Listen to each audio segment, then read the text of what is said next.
So recently there was a video that kind of hit close to home for me that was released by Explore With Us, that explored a tragedy committed by a member of a community that I'm a part of. Now, I want to get this out there right now. I'm not making this video to ride the coattails of views from this creator, but I'm making this video to hopefully encourage people who are struggling mentally to get help. Please, I'm asking you to look up your country's mental health resources and crisis hotlines and have it on hand. Your mental health and happiness should be paramount for you. Honestly, it's not as bad or scary as you think it would be. I'll share with you my mental health journey with you today to hopefully encourage you to get some help or just talk to somebody. Growing up, I was always labeled a loner, and while I always felt like an outsider to everyone, I know that I have autism now, and I enjoyed playing with myself or plushies from video games. And while other kids liked video games too, the other kids liked playing fighting or racing games or shooting games, and I liked playing Harvest Moon and Legend of Zelda. I honestly didn't really have any problems until high school, when I reached out to my guidance counselor and described how I was feeling. Well, the school that I was going to decided not to let me back until I saw a mental health professional. Well, my parents took me to one place that diagnosed me originally with depression, anxiety, and OCD, and autism spectrum disorder. Of course, my parents didn't agree with this and tried explaining to me that I needed a second opinion, like when you get diagnosed with cancer, which I don't really understand the analogy or thinking, because if a medical professional told me that I have a condition or illness, I wouldn't want to wait around and go through the testing and process of talking with a second medical professional to either learn that I have the same condition as what the first medical professional diagnosed me with, or something wildly different, and then I'm going to be just anxious and confused. However, I was just a high school kid, so I didn't have really much say in the matter, and we doctor shopped until we found a therapist that had this very toxic and honestly damaging view of you're just growing up and experiencing hormone changes. And well, yeah, you don't stop growing physically and mentally till about, I think, 25. But my therapist and I agree now that this first dude really did me a disservice. So fast forward a year or so, and my therapist eventually either forgets or ghosts me for my sessions, which kind of sucked because I did actually enjoy talking with them. I was still feeling anxious, depressed, and all in all just lost. I mean, I had no friends really in high school, and my parents were still convinced that nothing was wrong with me. So when college rolled around, I just decided to buckle down and do my best. I didn't really know what I wanted to do when I went into college, so I just took a bunch of classes and took a major that interests me.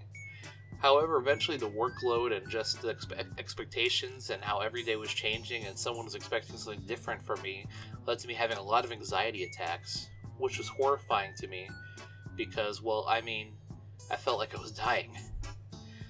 I explained this to my parents, but they said, "Nah, you'll be fine." Of course, I knew it wasn't just going to simply be fine, and eventually it got so bad that I kind of just stopped showing up for classes and pieced out of college. The next few years, my mental health really degraded. I was constantly comparing myself to my peers, and talking to anyone I knew just became unbearable because I would see people accelerating way past me in life and landing high-paying jobs and doing fun stuff. And I was stuck working garbage jobs making any money. I would be so anxious, I was always sweaty and jumpy, and I wouldn't sleep well, and sometimes I just couldn't even sleep, even with the help of my plushies. I would stay up for days at a time, which really didn't help things, because after a person stays up for so long, they can be subject to hallucinations, auditory and visual.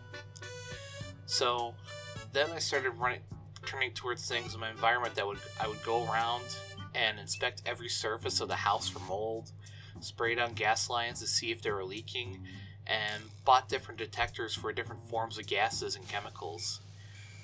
It wasn't until the pandemic hit that I realized how bad off I was. I just started going out because not many people were out on the road and doing stuff because everyone was afraid of getting sick. So I had my first pick of a lot of stuff, and I realized, wow, I've been missing a lot.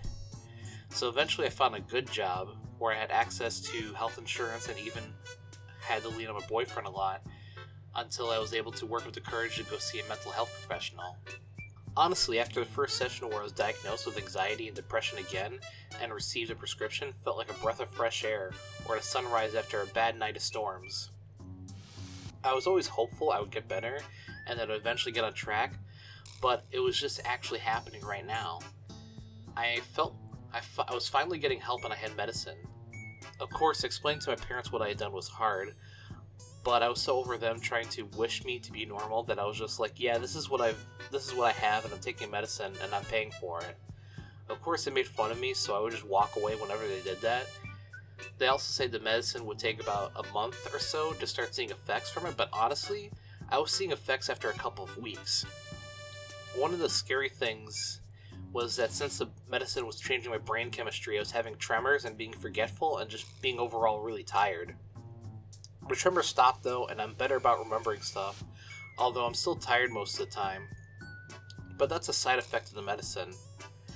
I remember one day realizing that my thinking had changed because my mind was always a constant mess of thoughts and feelings and what I was thinking. But I remember one day just driving around someplace and just listening to music, and I was like, oh wait a minute, I'm actually listening to music. There's nothing going on in my mind right now, it's just empty.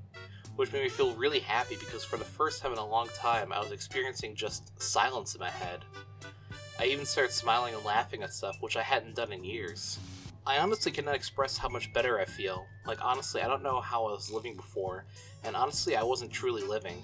I was just surviving before, and now honestly, I feel like I'm thriving. I was even recently diagnosed with ADHD as well, which made a lot of sense because I was sure having a lot of trouble concentrating on stuff and remembering stuff when I wasn't sleeping, and I would always be messing with something or bouncing my leg. Once again, I encourage viewers who have made it this far in the video to seek out help if you're struggling with anything, or to seek out a mental health professional no matter how small or how big your problems feel to you. They're there to help you become the best you. I used to say to myself that I had no right to complain because I live in America and have 2 parents, and I've never wanted or needed anything in my life, when there are kids in other countries who don't have a third of what I have.